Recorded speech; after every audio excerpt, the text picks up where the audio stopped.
So you just finished chapter 6, and I enjoyed reading it to you. And this chapter was all about prayer. It's all about praying as a leader and making it okay to pray. I prayed really hard before I put this chapter in here, and I prayed really hard before I wrote this book, if I'm being honest with you. And truthfully, I wrote a completely different book to begin with.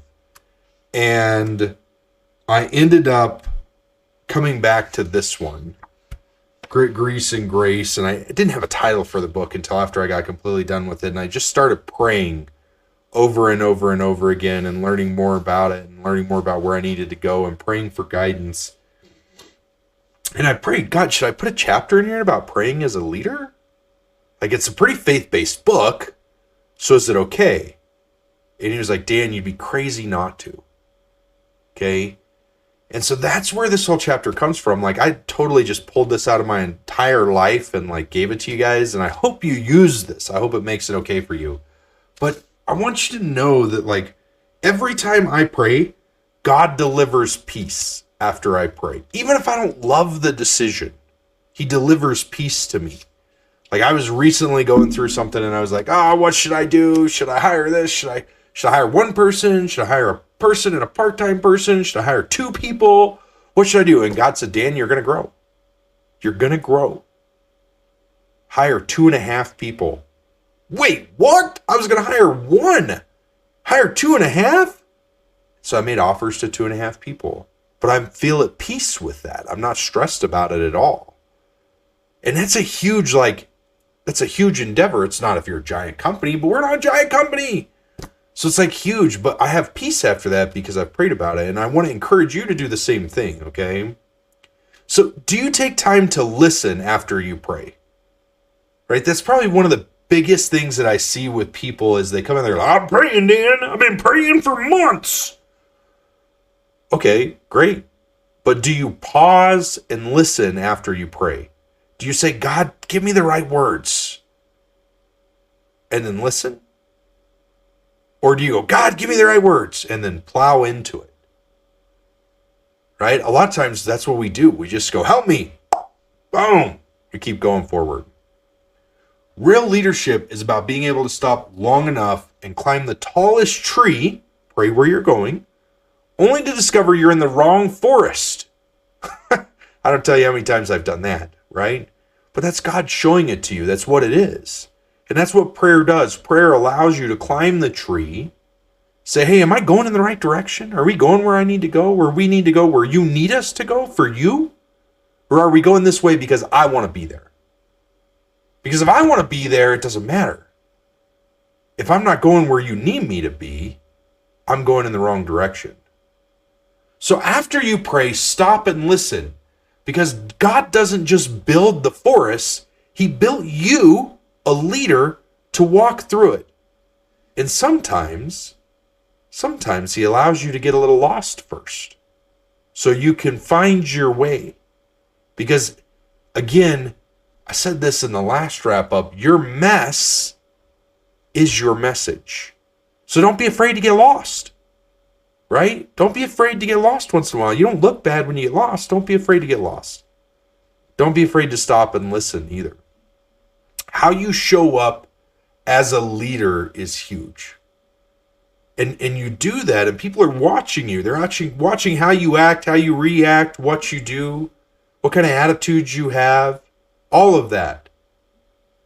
And you need to know that you don't have to be the person in charge. You just have to show up with heart. Leadership doesn't come from a title, and we talk about that a little later, and so I don't want to get into that too much. It doesn't come from a title. It comes from influence, and it comes in how you show up. And if you show up with heart, you're going to be just fine. So here's my question to you. What's holding you back from being a better leader right now? As you're 6 chapters through this book, we're not quite halfway through it. I know. Don't get upset. It's a great book. You don't even realize you're halfway through. But we're not quite halfway through it yet. What's holding you back from being a better leader right now? That's my question.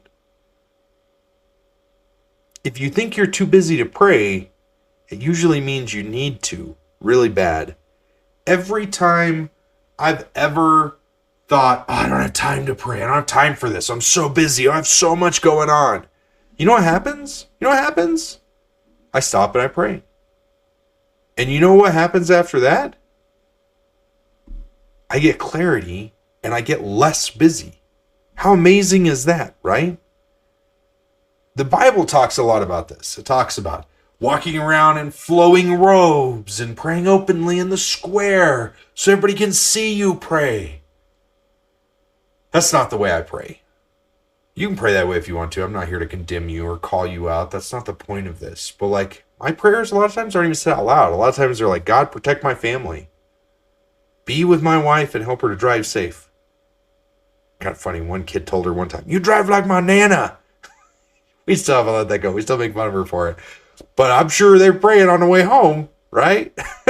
My wife's a great driver. She's an amazing driver. But like, as you go through this, your prayers don't have to be long-winded. They just have to be true. They have to be what's in your heart. You know, God will bless you if you ask for it. If you don't ask for it, though, you can't get the blessing. You got to keep your eyes out, right? Remember, I'm looking for that private jet and the snacks. Just saying. Not going to complain about it. Don't forget to course correct early. That's what prayer does. Prayer is your course correct. It's your navigation tool. It's what helps you know you're in the wrong course. It's what helps you know you're off path. We talked about this a couple chapters ago, about like, if you don't course correct frequently, what happens? All of a sudden you're way off. You're pointed off in 10 degrees to the left, and you end up way off course.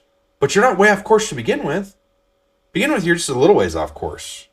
And if you keep veering 10 degrees off course over time, more and more and more, all of a sudden you spun a whole 180 degrees and you're going back where you came from. Right? Prayer is your course correct.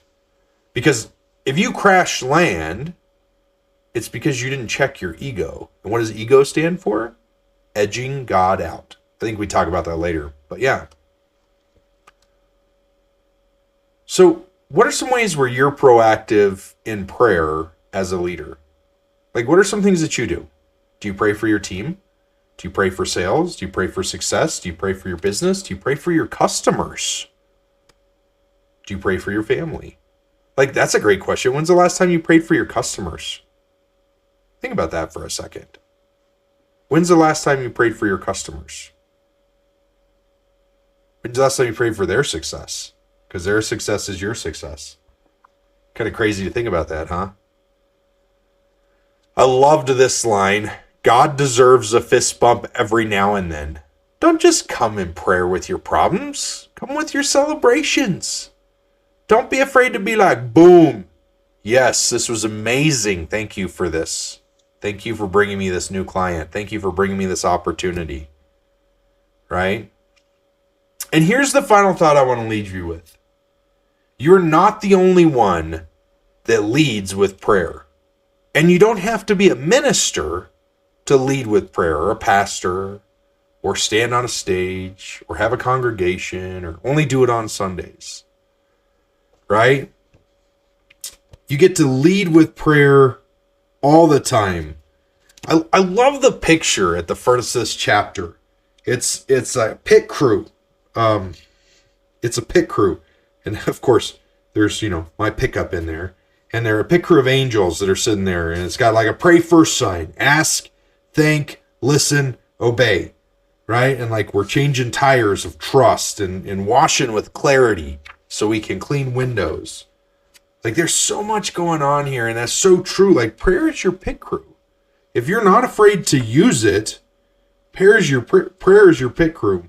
I also love the picture on the things I used to believe, number 3. I'll pray when things get bad. That's such a fun picture. So I'm telling you, if you're just listening to this book, I want to encourage you to go pick up a copy of it, because I love, 1, immersion reading. 2, I had so much fun building the images in this book, and I want to share them with you. So you guys, let's prepare for chapter 7. I can't wait to get into chapter 7. It's going to be so much fun. It's all about servant leadership. And so I'll see you guys at the end of this next chapter.